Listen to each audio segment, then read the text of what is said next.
हाय देखिए, किसी भी पेपर को निकालने के लिए ना आपको बहुत ज़्यादा मेहनत करनी पड़ती है, बहुत ज़्यादा हार्ड वर्क आप लोग कर रहे हो। और इसी के चलते हम लोग ने 75 डेज़ के चैलेंज को लॉन्च करा था, जिसमें हमने 68 डे में आपने देखा कि सारी चीज़ें लगभग कंप्लीट करवा दी हैं पंजाबी लैंग्वेज को इंक्लूड करते हुए, और कई सारे मॉक टेस्ट करवा दिए। लेकिन उसके बाद हमारे यहाँ ये बात हुई हमारी टीम से कि हमें आपको साइंस के और मैथ्स की क्लासेस प्रोवाइड करनी चाहिए, क्योंकि बहुत सारे ऐसे स्टूडेंट्स हैं जो कॉमर्स साइड से हैं या फिर आर्ट साइड से हैं और साइंस साइड से भी हैं, तो उनका टच नहीं रह गया मैथ्स और बायो वगैरह से, केमिस्ट्री फिजिक्स से। तो हमें ये क्लासेस आपको पूरी की पूरी प्रोवाइड करनी चाहिए ताकि आपका एग्जाम पूरी तरह से निकल जाए। तो अब इसी के लिए हम आपके लिए लेके आए हैं साइंस की और मैथ्स की क्लासेस। अब आप समझिए ये साइंस की और मैथ्स की क्लास हम क्यों लाए। देखिए, साइंस में आपके 15 क्वेश्चन आने हैं, ठीक है, और मैथ्स में आपके 30 क्वेश्चन आने हैं, प्राइमरी मैथ्स और एडवांस मैथ को मिला के ये हो जाते हैं आपके 45 क्वेश्चन। और 5 क्वेश्चन आपके आएंगे ईवीएस से, ठीक है, जो जनरल स्टडीज और साइंस का एक साथ का हिस्सा होगा, उसमें से 5 क्वेश्चन आएंगे। ये मैंने आपको पेपर ब्रेकडाउन में बताया था कि कैसे प्रीवियस ईयर चंडीगढ़ में पेपर्स आए। अब आप समझो ये टोटल हो जाता है 50 नंबर, और पेपर की पिछले साल की कट ऑफ गई थी 85 नंबर। अब आप समझिए अगर 50 में से आपके 40 या 45 भी हो जाते हैं, और बाकी जो हमने आपको नोट्स प्रोवाइड करे ही हैं, जैसे English, Hindi, ICT, teaching aptitude और जनरल अवेयरनेस के और जनरल स्टडीज, सोशल साइंस वगैरह के, तो ये तो आप अपने नोट से कवर कर ही लोगे। क्योंकि अगर हम आपके सामने 50 क्लासेस रख दें ज्योग्राफी की और उसमें से 3 क्वेश्चन आ रहे हैं, तो ये कोई लॉजिक नहीं बनता है, ना आपके लिए ना हमारे लिए, ठीक है। तो उसके हमने आपको नोट्स प्रोवाइड कर दिए। लेकिन साइंस और मैथ्स इसमें सबसे बड़ा जो रोल प्ले कर रहा है, और इसी की वजह से या तो आपका सिलेक्शन होगा या तो नहीं होगा। तो हाय, मेरा नाम है अक्षय और शुरू करते हैं साइंस की सीरीज को। देखो, हमने जो अपनी फी रखी थी पिछली वाली नोट्स की, वो हमारी 1000 रुपीज़ थी, ठीक है। अब ये जो क्लासेस है इसकी फी हमने रखी है 3000 रुपीज़। 3000 रुपीज़ में हम आपको पूरा का पूरा science, physics, chemistry, math 5th class से लेके 10th क्लास तक की पूरी कंप्लीट करा के देंगे एनसीईआरटी के बेस पे।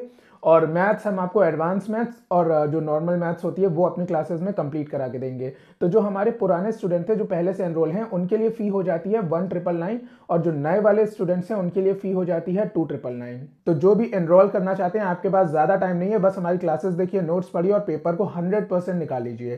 तो डिस्क्रिप्शन बॉक्स में जाइए, हमारा व्हाट्सएप ग्रुप को ज्वाइन कर लीजिए, और हमसे कॉन्टैक्ट करना चाहते हैं तो दिए गए नंबर पर आप हमें व्हाट्सएप कर सकते हो। ये डेमो क्लास है, और इस क्लास में से भी 3 नंबर आपके पक्के हो जाते हैं। बायो की पहली क्लास है, आप देख लीजिए, इस तरह से हम पढ़ाएंगे हिंदी और इंग्लिश में, तो आप अच्छे से देख लीजिए इस क्लास को और अच्छे से अपने नोट्स प्रिपेयर कर लीजिए। 3 नंबर आपके 100% आएंगे। मैं आपको एक और बात बता दूं कि ये जो क्लासेस हैं ये आपकी ना सिर्फ चंडीगढ़ जेबीटी में, आने वाला DSSB में और यूपी सुपर टेट में भी काम आएंगी 100%। चंडीगढ़ टीजीटी और चंडीगढ़ पीजीटी में भी काम आएंगी, ठीक है। तो सेम टू सेम चीजें होने वाली हैं, इसी में से सारे क्वेश्चन बनने वाले हैं। अभी आप इस क्लास को आगे देखना ना, आपका पूरा डाउट क्लियर हो जाएगा, जो भी आपका साइंस को लेके है, जो भी आप डरते हो साइंस से। तो शुरू करते हैं इस क्लास को। देखिए, और देखिए बायोलॉजी आज हम पढ़ने जा रहे हैं। देखो, सबसे पहले मैं आपको ना बेसिक, मैं ऐसे ही पढ़ाता हूँ एकदम बेसिक, और ये मेरी राइटिंग है। मैं आपको बता दूं, अगर हिंदी के कुछ शब्द मैंने सही ना लिखे हो, क्योंकि मुझे बहुत अफसोस है इस बात का कि मेरी हिंदी अच्छी नहीं है, तो स्पेलिंग में अगर कहीं मिस्टेक हो जाए तो उसको इग्नोर कर लीजिएगा, लेकिन क्वेश्चन देखते चलिएगा, ठीक है।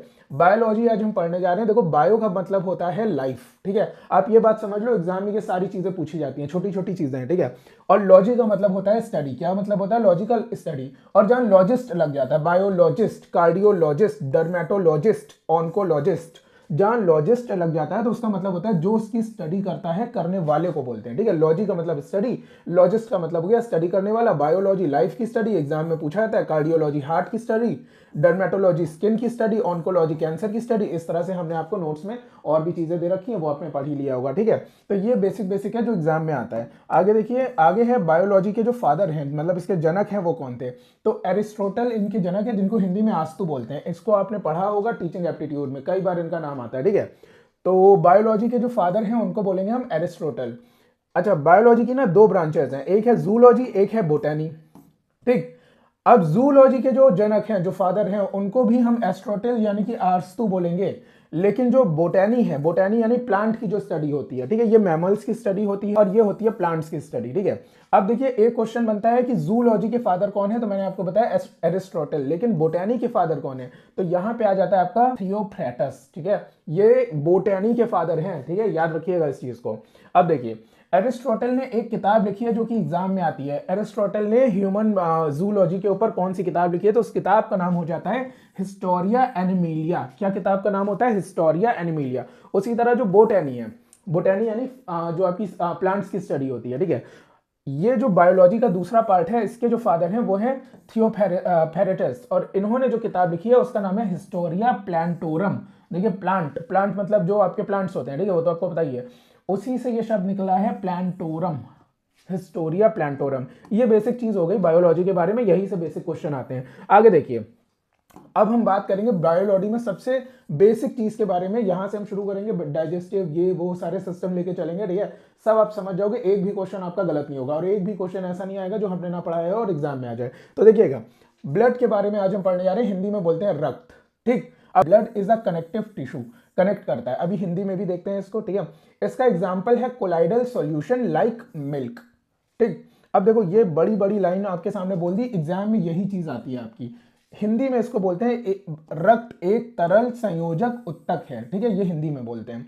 अच्छा, कनेक्टिव टिश्यू कोलाइडल सॉल्यूशन का मतलब क्या हुआ? कनेक्टिव टिश्यू का मतलब तो आप समझ ही गए, जो टिश्यूज को कनेक्ट कर रहा है। अब देखो यहाँ पे ना एक बात समझना, आपने देखा होगा कि अगर एक ये बिल्डिंग है, ये एक बिल्डिंग बनी है, ठीक है, तो इस बिल्डिंग में आपने देखा होगा कि सबसे पहले क्या बनती है, सबसे पहले होती है मोरंग सीमेंट वगैरह वगैरह, है ना। फिर आपने देखा उसको जोड़ के ईंटें बनती हैं, ठीक है, ईंटों से बन जाता है एक कमरा, कमरों से बन जाते हैं और भी कमरे, उन कमरों से बन जाता है घर, उन घरों से बन जाती है बिल्डिंग, ठीक है। तो देखिए कनेक्ट कर रहा है, कनेक्ट क्या कर रहा है, कनेक्ट कर रहा है आपका मोरंग और जो आपका बालू वगैरह था। तो ब्लड भी यही काम करता है, बस इसी तरह से आप समझ लो। सबसे पहले मैंने बताया कनेक्टिव टिश्यू। अब ये कोलाइडल सॉल्यूशन क्या होता है? कोलाइडल सॉल्यूशन का मतलब होता है एक दूसरे में इस तरह से मिल जाना कि उनमें फर्क करना मुश्किल हो जाए। जैसे कि मिल्क, मिल्क में अगर आप पानी को मिला देंगे तो ये आपको बहुत आसानी से आप नहीं बता पाओगे कि क्या पानी है क्या दूध है, ठीक है, दोनों आपस में मिल जाते हैं। तो यही इसका मतलब है, यही एग्जाम में पूछा जाता है। टिश्यू क्या होता है, ठीक है, टिश्यू क्या होता है? देखिए सबसे छोटी जो यूनिट होती है, मैंने आपको बताया सीमेंट और मोरंग से घर बनता है, ठीक है, तो ये हो गई आपकी सेल, आपने पढ़ा होगा इसको, बहुत ब्रीफ में नहीं जाएंगे क्योंकि आपको डॉक्टर नहीं बनना है, आपको सिंपल सिंपल चीजें पढ़नी है। ये जो आपके मोरंग वगैरह होते हैं ना, ये जब ईंटों को जोड़ते हैं, ठीक है, आप मान लो ईंटें, तो ईंटों को बोलते हैं हम टिश्यू, समझे। अब ये ईंटें जब मिलके एक मकान बनाते हैं उसको बोलते हैं ऑर्गन, ठीक है। जब मकान से बन के एक पूरी की पूरी बिल्डिंग बन जाती है तो उसको बोलते हैं हम क्या, ऑर्गन सिस्टम। और उस बिल्डिंग से जब एक कॉलोनी बन जाती है उसको हम बोलते हैं बॉडी।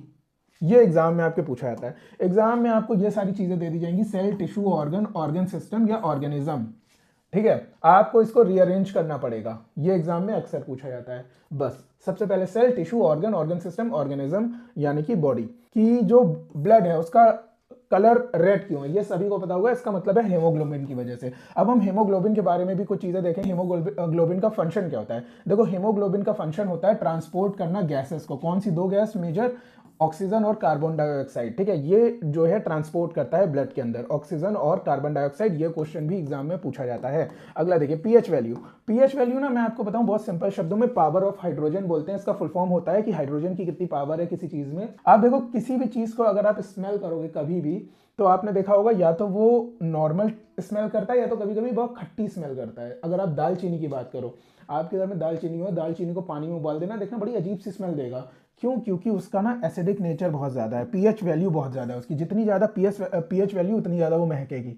तो देखो क्या है ना, ब्लड का पीएच वैल्यू हमेशा पूछा जाता है। अब ये एग्जाम में ना बहुत ट्रिकी क्वेश्चन है, आजकल डायरेक्ट नहीं आ रहा है। ब्लड की जो पीएच वैल्यू होती है किताबों में आपको मिल जाएगी 7.4, लेकिन ये एग्जाम में आपके आएगा नहीं, एग्जाम में आएगा 7.38। तो आप उसको सही करके आएंगे। क्यों सही करके आएंगे? क्योंकि सही जो मात्रा है वो है 7.35 से लेके 7.4। यही बारीकियां हैं जो आपको किताब में नहीं मिलेंगी। तो पीएच स्केल अगर हम यूं बनाएं तो पीएच स्केल में होता है यहाँ 0 से शुरू होता है और 14 पे खत्म हो जाता है, ठीक है। यहाँ बीच में 7 होता है, 7 को बीच रखा जाता है, मिडिल रखा जाता है, ठीक है। तो ब्लड जो है ये आता है आपका 7.35 से 7.4 के बीच में। अब देखिए जो चीजें यहाँ पे आएंगी 7 से कम में वो एसिडिक नेचर की होंगी, उनमें बहुत, जैसे विनेगार है, आपने देखा होगा बड़ी खट्टी स्मेल आती है विनेगार में, जो सिरका होता है।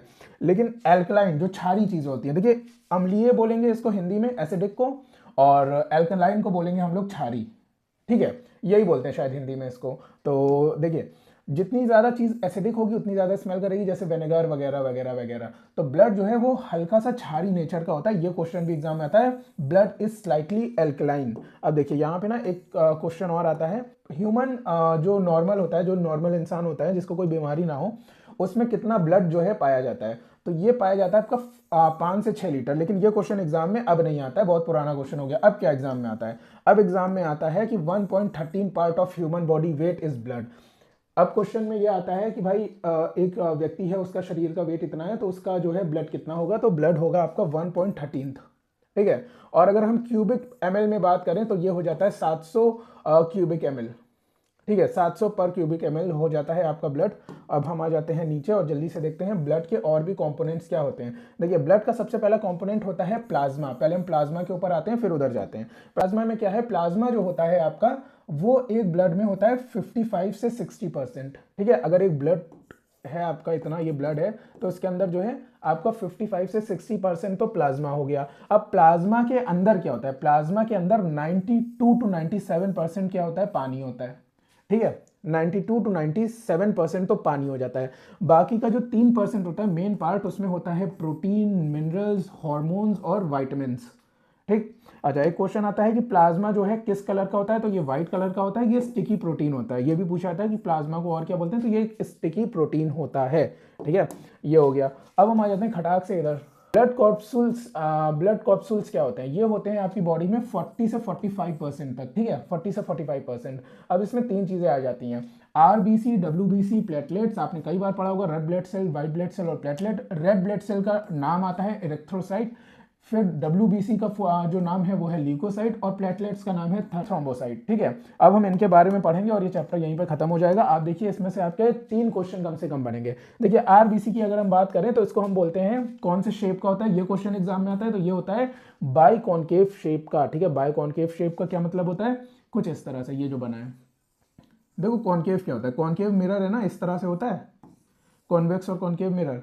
तो ये ना बाई कॉन्केव होता है, ये एक कॉन्केव और ये दूसरा कॉन्केव। हिंदी में इसको बोलते हैं हम लोग द्वि अवतल, ठीक है, एक अवतल नहीं, द्वि अवतल, ठीक है। फॉर्मेशन कहाँ होती है? हर बार एग्जाम में पूछा जाता है कि ये जो रेड ब्लड सेल है ये बनता कहाँ है, तो ये बनता है लाल अस्थि मज्जा, जिसको हिंदी में कहते हैं, इंग्लिश में कहते हैं रेड बोन मैरो। आने वाली क्लास में आपको इसके बारे में पता चलेगा। एक क्वेश्चन इससे 100% बनेगा, लिख के ले लो आपके चंडीगढ़ के पेपर में, ठीक है। तो फॉर्मेशन हो जाती है आपकी रेड बोन मैरो में, चाहे DSSB हो चाहे कोई पेपर हो, ये क्वेश्चन बनना ही बनना है, ठीक है। ये ना रेड बोन मैरो में जो एडल्ट्स के बनता है, लेकिन जो किड्स होते हैं, जो बच्चे होते हैं, जो 1 साल तक के बच्चे होते हैं, उनमें ये बनता है कहाँ पे? ये बनता है उनके लिवर में, ठीक है, उनके लिवर में बनता है। और देखो ये खत्म कहाँ पे होता है? देखो फॉर्मेशन मैंने आपको बता दिया कि ये चलता कहाँ से, बना कहाँ से, लेकिन खत्म भी तो होगा। जो चीज़ बनी है वो कहीं ना कहीं खत्म होगी। तो इसका ग्रेवयार्ड, शवगृह, कब्रिस्तान कुछ भी होता है, एग्जाम में पूछा जाता है कि आरबीसी का ग्रेवयार्ड क्या है, कहाँ पे जाके खत्म होता है, तो ये खत्म होता है जाके स्प्लीन में, जिसको हिंदी में कहते हैं पलीहा, ठीक है। और इसी को हम लोग बोलते हैं ब्लड बैंक, स्प्लीन। तो वो किसी भी व्यक्ति के अगर यहाँ पे दर्द हो रहा हो, बेमतलब का गैस ना बनी हो कई दिनों से, तो स्प्लीन का टेस्ट करा लीजिए, स्प्लीन बढ़ी होगी, ठीक है। तो स्प्लीन होता है ये। अगला देखिए, अगला हम आ जाते हैं इसकी वैल्यू पे। वैल्यू कितनी होती है? वैल्यू होती है 4.5 मिलियन CMM। CMM का मतलब हो जाएगा क्यूबिक मिलीमीटर, ठीक है। जहां भी CMM लिखा है उसका मतलब हो जाएगा क्यूबिक मिलीमीटर। इसकी जो वैल्यू होती है मेल में अलग होती है, फीमेल में अलग होती है। मेल में डबल ए आ गया, एक कर देता हूं, और मेल में जो इसकी वैल्यू होती है 4.5 से लेकर 6.5, लेकिन फीमेल में होती है 3.8 से 5.8। ये भी एग्जाम में आता है। इसका लाइफ स्पैन कितना होता है, कितने दिन तक ये चलता है, मतलब कितने दिन इसको लग जाते हैं ये आपके बोन मैरो से स्प्लीन तक पहुंचने में? ये लग जाते हैं 120 डेज, ठीक है। 120 डेज तक जिंदा रहता है आपका खून। लेकिन आपको एक बात बता दूं, क्वेश्चन में कभी कभी 120 डेज की जगह आ जाता है 130 डेज, 140 डेज या 4 मंथ। तो आप आंसर लिखेंगे 4 मंथ। 4 मंथ का मतलब हो जाता है 128। ये भी एग्जाम में आप पूछा जा रहा है, ठीक है। अब उनके नए नए तरीके आ रहे हैं क्वेश्चन पूछने के, तो ये भी आप देख लीजिएगा। सिर्फ क्वेश्चन आना नहीं, क्वेश्चन सही करना बहुत जरूरी है। अगला देखिए, no nucleus is found in the mammal. जो भी मैमल्स होते हैं उनके में न्यूक्लियस नहीं पाया जाता है आरबीसी में, लेकिन एक एक्सेप्शन है। अगर आप ऊंट की बात करें या लामा की बात करें, ठीक है, ये जो जानवर होते हैं इनमें पाया जाता है न्यूक्लियस, बाकी किसी में नहीं। ये क्वेश्चन भी एग्जाम में पूछा गया है अक्सर, ठीक। अगला क्वेश्चन है कि 5% कम हो जाता है आरबीसी कब? जब आप सोते हैं, और बहुत ज्यादा बढ़ जाता है जब आप ऊंचाई पे जाते हैं, हायर ऑल्टीट्यूड। जब आप पहाड़ों पे जाएंगे तो आरबीसी आपका बढ़ जाएगा, तभी कुछ लोगों के नाक से खून निकलने लगता है। तो डरने वाली बात नहीं है उसमें, ठीक है। तो अपने आप आरबीसी बढ़ जाता है जब आप ऊंचाई पे जाते हैं। अगला देखिए, अगला है डब्ल्यूबीसी। डब्ल्यूबीसी के बारे में हम देख लेते हैं। इसका काम क्या होता है? इसका काम होता है फाइट अगेंस्ट डिसीज। ये रोगों से बचाता है, रोगों की जो प्रतिरोधक क्षमता होती है उसको बढ़ाता है। ये कहाँ जन्म लेता है? ये भी एग्जाम में पूछा जाता है। देखिए, इंग्लिश में इसको बोलते हैं येलो बोन मैरो, हिंदी में श्वेत अस्थि मज्जा, श्वेत मतलब सफेद, ठीक है। इंग्लिश में आप कहेंगे येलो बोन मैरो, और इंग्लिश में हिंदी में कहेंगे श्वेत अस्थि मज्जा, ये याद रखिएगा आप, ठीक है। अगला देखिए, अगला हम आ जाते हैं वैल्यू पे। वैल्यू कितनी होती है? वैल्यू होती है इसकी 4000 से लेके 11000 MCMM। MCMM का फुल फॉर्म मैं आपको ऊपर बता चुका हूँ, ठीक है। और जो इसकी लाइफ स्पैन होती है वो 3 से 9 दिन तक की होती है, ये आपको याद रखना है। वो 120 दिन तक, लेकिन जो WBC होती है जो आपको रोगों से बचाती है वो 3 से 9 दिन तक। इसके 5 नाम होते हैं, 5 नाम होते हैं इसके। पहला होता है एंसोफाइल, एंसो दूसरे का हो जाता है बैसो, फिर होता है न्यूट्रो, फिर होता है मोनो, फिर होता है लिम्फोसाइट, ठीक है। देखो फाइल फाइल फाइल 3 हो गए, 3 भाई हो गए, फाइल फाइल फाइल 2 भाई हो गए, साइट साइट साइट, ठीक है। मोनोसाइट, लिम्फोसाइट, और एंसोफाइल, बैसोफाइल, न्यूट्रोफाइल, ठीक। 3 तो ये हो गए फाइल वाले, और 2 हो गए साइट वाले, ठीक। चलो अब हम लास्ट में आ जाते हैं प्लेटलेट्स पे, और फिर आपका ये चैप्टर खत्म। देखिए प्लेटलेट्स में क्या है, प्लेटलेट्स का फंक्शन होता है ब्लड क्लॉटिंग का। चोट लगती है, पपड़ी बन जाती है, हिंदी में अक्सर आम भाषा में कहते हैं पपड़ी बन गई। जो पपड़ी बनती है, जो जाला टाइप का बन जाता है, उसी को हम बोलते हैं blood clotting. White white colour का निकलता है आपके ब्लड से, आपकी चोट से, और वहाँ एक पपड़ी बना देता है, उसी को हम बोलते हैं प्लेटलेट्स हैं। इसका फंक्शन ये होता है। वैल्यू क्या है इसकी, 2.5 लाख से लेके 4 लाख मेल में होती है, और अगर हम फीमेल की बात करें तो 1.5 से लेके 4 लाख फीमेल में होती है, ठीक है। लाइफ स्पैन कितना है, 3 से 5 दिन, केवल 3 से 5 दिन। अब ये जो होती हैं बहुत बुरी तरह से गिर जाती हैं डेंगी और इबोला में। कुछ लोग डेंगी को डेंगू बोलते हैं, डेंगी या इबोला में। अभी इसकी भी कहानी आपको आगे पता चलेगी। इबोला जो होता है साउथ अफ्रीका की बीमारी है। कब आई, कैसे आई, क्योंकि ये भी एग्जाम में पूछा जाता है। और जहाँ तक डेंगू की बात है तो मुझे खुद डेंगू, डेंगी नहीं डेंगू 3 बार हो चुका है, तो तभी मैं आपके सामने खड़ा हुआ हूँ। मच्छरों ने बड़ा परेशान किया है, तो ये एक चीज़ है। उम्मीद करता हूँ कि ये क्लास आपको काफ़ी अच्छी लगी होगी। लाइक कर दीजिएगा, सब्सक्राइब कर दीजिएगा, शेयर कर दीजिएगा जिसे भी ज़रूरत है। और बाकी मैंने आपको सारी चीज़ें बता दी, कैसे आपको हमारा टेलीग्राम और व्हाट्सएप ग्रुप को ज्वाइन करना है, लिंक डिस्क्रिप्शन में है, और दिए गए नंबर पर आप हमें व्हाट्सएप कर देते हैं। तो मिलते हैं आपसे नेक्स्ट क्लासेस में, तब तक के लिए थैंक यू सो मच।